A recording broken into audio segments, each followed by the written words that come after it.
Hola, bon dia. Ahir els plantejàvem un enigma colossal. Els preguntàvem si creien que els actuals jugadors estrangers de l'equip de futbol del Barça eren capaços de parlar en català.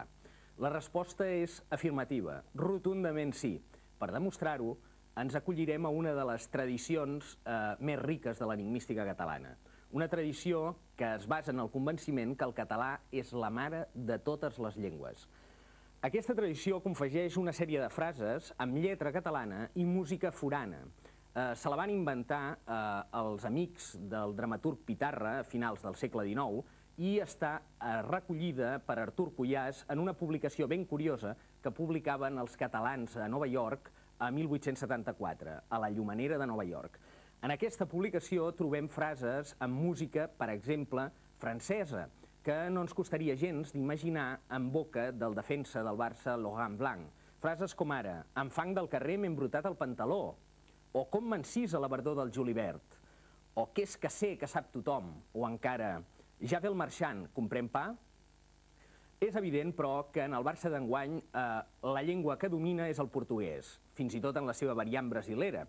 En portuguès, Cuyàs també recull frases que podríem imaginar-nos en una conversa entre Mourinho, Vítor Bahia o Figo, per exemple, com ara "Tingueu la festa en pau, si us plau", o encara una altra que sembla especialment feta per posar-la en boca d'un defensor que s'hagi d'enfrontar al tàndem màgic del Barça, el Giovanni i Ronaldo. "Ni esgratinyo em vencen els dos reis d'O Sarau". El cas de l'entrenador ja és més pelut. Costa d'imaginar fins i tot Bobby Robson parlant en correcte castellà. Però vaja, en català també Artur Cuyàs recull frases com ara "No es moquin ni es toquin" o "All checks Mike Owen". Finalment, altres parlants més exòtics del Barça d'enguany, com els croats, els bascos o bé el búlgar, podrien tenir cabuda en aquesta tradició del català mare de totes les llengües. No ens costaria imaginar Robert Prosinecki dient coses com ara "No s'engresqui i no m'ho esquinci, vingui aquí a jugar a la brisca i no es trenqui la closca quan rellisqui". O bé el basc Vaquero dient "Arri bagarra, no me la carreguis, que m'has arrencat la cua de la grua".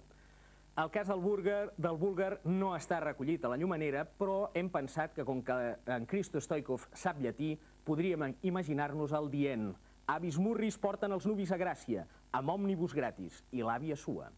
Demà els parlarem del número 16, però no pas de l'Òscar Garcia, el número 16 del Barça, sinó d'un número 16 ben especial.